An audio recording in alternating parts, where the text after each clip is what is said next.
you're going through a lot of difficulties. But with correspondence with Jehovah's organization. Yeah, and do you know about suicide? And have you had any training in it? I've had relatives take their life. Okay, but have you had any training in it? Because I have read a lot of articles from our society. Have you? On suicide? Oh yeah, I've read quite a number of articles dealing with suicide. I'm talking about where they work with people. Yes, it's a little bit, and see, this is the difficulty. When an individual is a member of the congregation, we do all we possibly can. When an individual is in the situation of losing that privilege, then we are limited as to what we can do. We're really limited.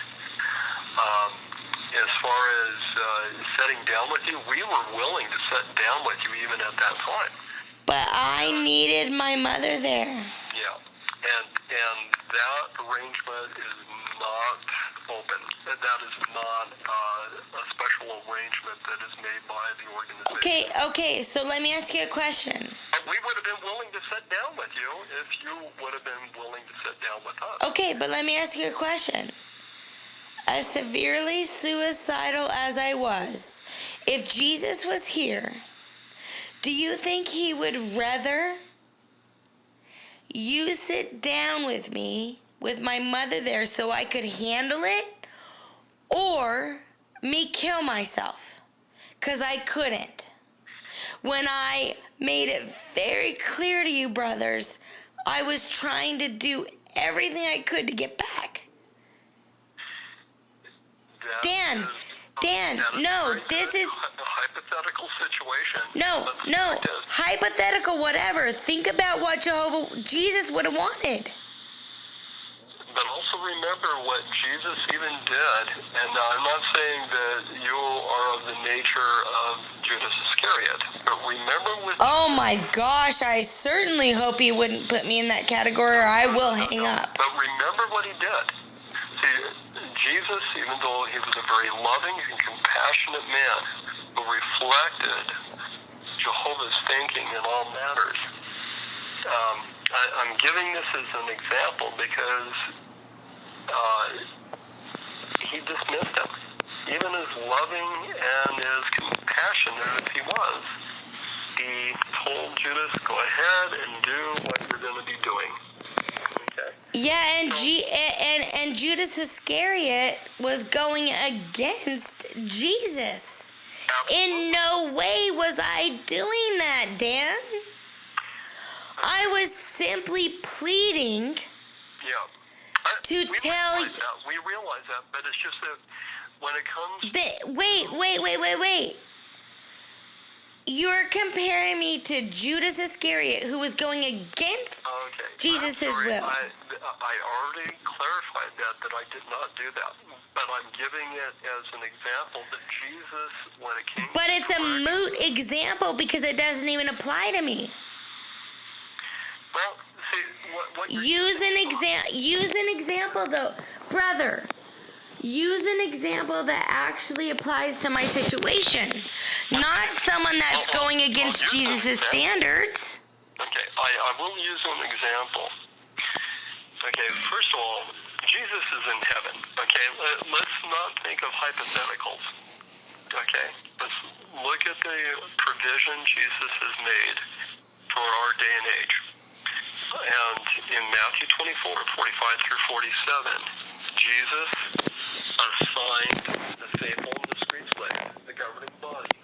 He gave them the authority to provide direction for the worldwide congregation. Okay? And they obediently follow the master. So the directives that have been provided in helping those to come back into the congregation through reinstatement.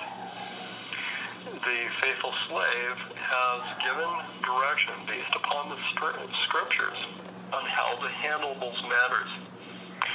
And we, as local elders, we cannot do things apart from the direction that is provided through Jehovah's Witnesses. We also are under obligation to show loyalty to the direction that Jesus has provided through the faithful slave. And so even not only looking at the direction that is provided in handling the reinstatement of individuals, but also in directly corresponding with the direction provided. Again, it was we were helped, and we talked about your mental condition too, but they assured us that it was being handled correctly. Who assured you of that? Are you talking about my situation? We called back to the branch. And I'd like to know who you spoke with, because I'm going to call them myself. You can do that. I know, but I need to know who you spoke with, because I am going to. Okay. And I'm sure as elders you have records of that. Now I could not tell you what the name of the No worries, but I'm sure you have records, because I know you guys keep records. So when you check your records, I would like the name. And for what reason? Because I'm going to call myself too. And what would be the problem with that, Dan? This is Jehovah's organization. Nothing is hidden. It's all out there. There should be no problem with me. So I will have to say this. How does that look to not only the local brothers, but how does that also look to those that have been directed to provide certain direction for the worldwide congregation? The local brothers make the decisions as far as handling things judicially. yeah, and don't I know it? Because it's different in every congregation. Actually, it isn't. Actually, it is, because at the coast, it's handled very differently than it is here. So, yes, it is. Yeah, and we've gone around on that before, too. And that's the thing that has concerned us, that when it comes to handling a matter judicially, we are not to be making our own rules and regulations. Absolutely. So if Jehovah's directing it all, For the direction by the slave, let me share this with you. The direction by the slave is that we meet with that individual. There is not one set of circumstances for one person and another set of circumstances for another. That is to be handled by the judicial, by the committee. and it should be universal, right? Yeah, but there is not to be allowed other individuals in on that committee. That is the way things are to be handled. Now, if those brothers handle things differently, then that was outside the normal direction that is provided by God's organization. I cannot answer for them. But wait a minute, this is Jehovah's organization, and he's handling it all, right? This is Jehovah's organization. Okay, but you're also dealing with imperfect men. Right, whether it be But there is, in my committee or theirs, correct? right. But as far as making No, special answer that. to have somebody sat in with you, Okay. we wouldn't do that for anybody else. Okay, I'm not talking about sitting in with me. You just made a comment that is absolutely right. It's being handled by imperfect men, whether they are imperfect men in my committee or others. True That's right. or false. So you have to look at, do you work along with those that have been assigned? Because anytime there is an assignment as far as a judicial matter, you're dealing with the whole body. The body makes the decision as to who is on that judicial committee. We look to some of the directions provided by the slave, but ultimately it is the decision of the judicial committee, the local judicial committee, when handling certain matters. And one of the things that we look at is, and this is the direction from the faithful slave, there is not to be others involved with that. We do not invite others into the judicial case. And we were willing to sit down with you. And here's something else, and I'm going to be very frank with you.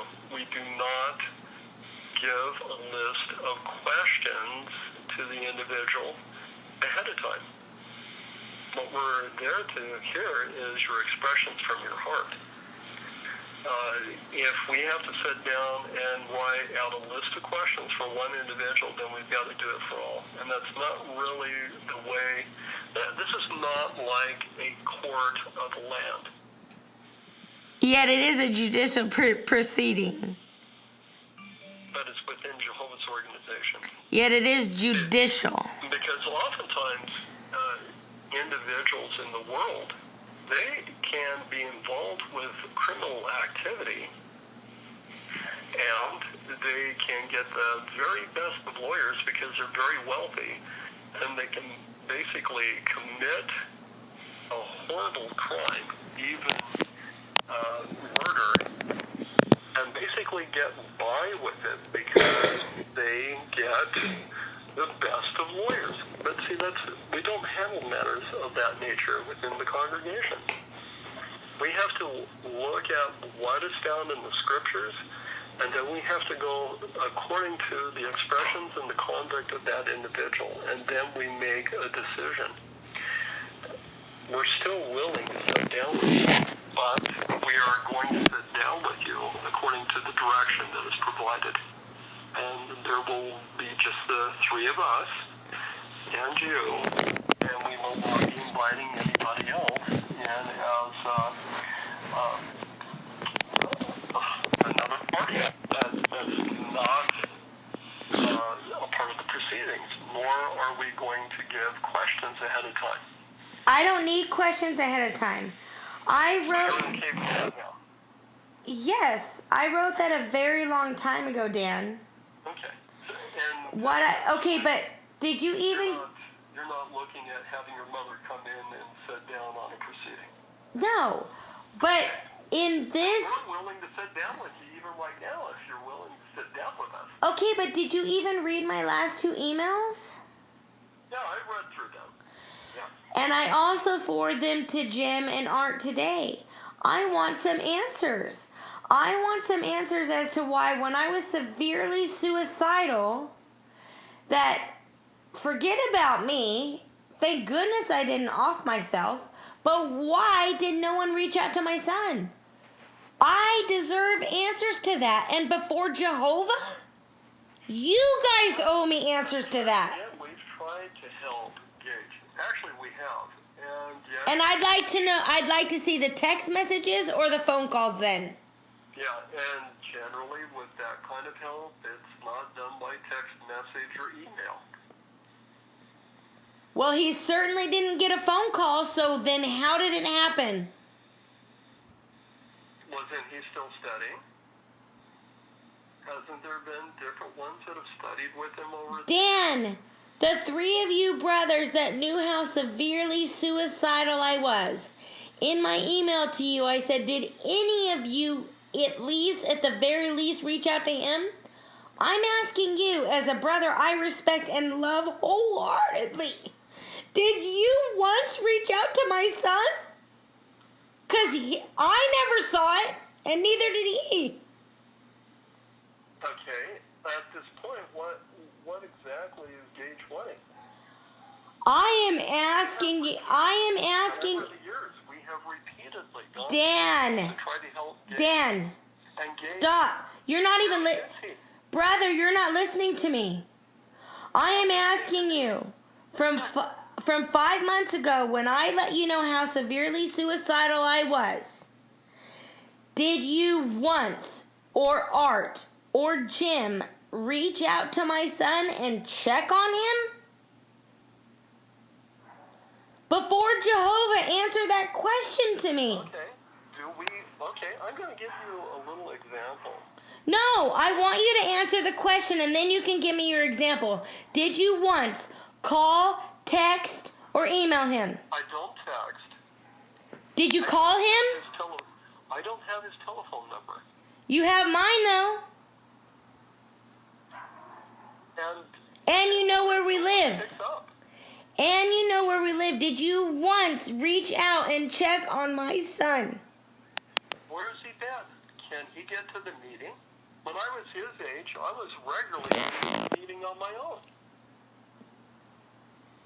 You know, Dan, I certainly hope that right now, when I'm telling you his mother was suicidal, that what you expected was this kid who went to meetings for 2 or 3 years alone to get to meetings when not one person reached out to him and said, son, I know your mom is suicidal. Can we do anything to help you? Did you do that is what I'm asking you. Even once. Okay, I'm going to clearly say, no, Carrie, I did not, because Thank Carrie you. has a responsibility at a certain point to start making the truth his own. Do you think that We can't...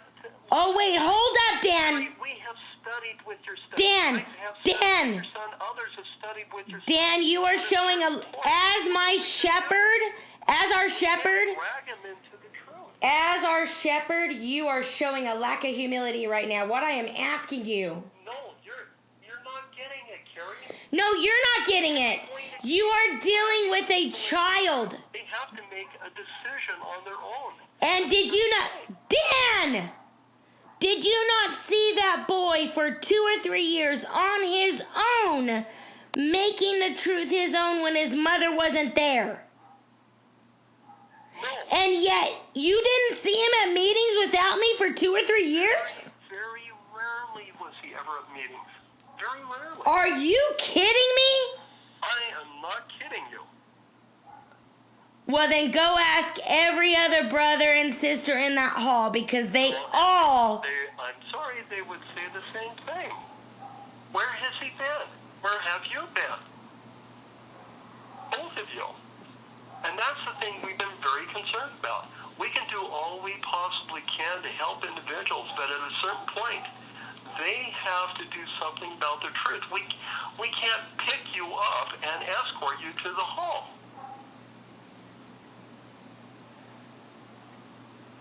I mean, what would you do if somebody...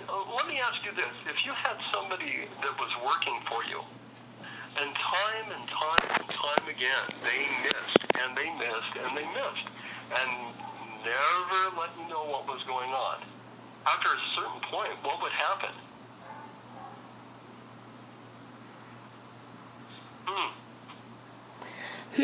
I don't know. I get... And it leaves you really in a quandary. What do you do? I don't know. I guess you forgot... We've got individuals that have done, they don't want to do anything about the truth. We have... And you view my son that way? Trying to encourage the friends that are regularly coming to the meetings. You know, you're not letting me speak. You're supposed to be my shepherd right now, so let me speak. You had a fatherless boy that for at least 2 or 3 years, and why don't you ask around in the congregation, they saw him going without his mother and was making the truth his own. So yeah, your commandment, all of our commandment from Jesus, if you read the same Bible that I have, is to take care of the fatherless boy. How old is your son? He just turned 18. And prior to 6-7 months ago, he was going to the meetings, Dan? But very, very rarely. And the friends tried to help him along. Who? Name him. But Name at him. the same time, Name him. Carrie, what happened to him? Why did he stop coming? What is it that you expect of us? I mean, To show the love that Jesus taught. Very best right now. We are doing our very best to try to help the friends in the congregation. Do you feel that you've done the very best to help Gage and I? We have done our very best. And even if you... And you really believe that? In your heart of hearts, knowing you're going to stand before Jehovah, do you really believe that you've done that with Gage? Carrie, if you were reinstated, it would be completely different. Oh, forget me. Gage isn't disfellowshipped. Forget me. Coming to the meetings. Is he sick? I've told you that he is emotionally sick and he needed your help. Where were you? He's emotionally sick. Is he going to a doctor for his emotional sickness? Are you going to help me pay to send him to a doctor? Because we almost lost our house. We could barely eat. So because I couldn't afford to send him to a therapist, what, the elders just dropped him? Carrie, we have others that are dealing with emotional sickness also in the congregation. So Gage just got forgotten then is what you're saying. Congregation that have also lost their homes or who are... Okay, so Gage got forgotten is what you're saying. But they're still coming to the meetings. So then I guess we're not worth it. I guess you know what? Dan, I can die tomorrow and I don't care, but my son loves Jehovah and none of you have been there for him. Okay, then is he going to be at the congregation meetings? Are you going to help him to be there?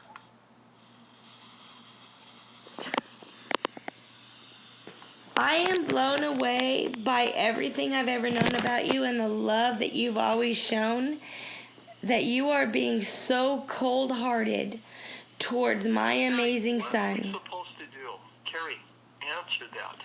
Jehovah is... What are you supposed to do? You're supposed to show him love. You're supposed to reach out and show him you give a modicum of caring where he's concerned. Have you done that? Name one time in the last year that any of you have done that. And if you can say that, I will beg your forgiveness right now, but I know for a fact it hasn't happened. And sad to say, Carrie, this is what it turns out every single time. Jehovah provides direction to the congregation and for those who are wanting to come back to Jehovah. He says, do not forsake the gathering of ourselves. Does he say that?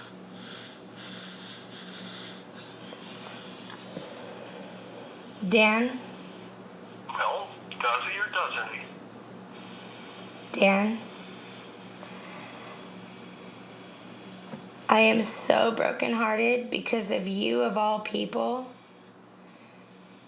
I would have never have expected that I would have shared that scripture. Oh no, I have no problem with that scripture. But the lack of love and and you talking over me, and the lack of love and compassion that you have shown, you'll have to answer to Jehovah for that. And you have to sleep at night, and you have to stand before him. And you better pray to him tonight. And you better think about this entire this entire conversation. And you better think about it. This is where it goes every time. Every time we have tried to provide some help for you. Every time? When have you tried to provide help for me? When? When I told you I was suicidal? And I told you I needed my mom because I couldn't handle meeting with you guys because I was afraid to meet with you because you mishandled me. And you're doing it again. Well, Hey, it's okay, Dan. the invitation to sit down with you is still open. If you decide at some point you want to do it, by the way, Jehovah's directed through the organization. If you want to sit down with us, we are willing to sit down with you at any time. And I thank you for that. And I thank you for that. It will be with you. And I thank you for that. And I think this conversation is over. And all I ask is that you, before our God, pray to him. And remember that you're directing the flock and you yet again stumbled someone who is desperately trying to get back. And you take care of yourself, and you remember, you answer to him for everything. Scripture that says there is no stop.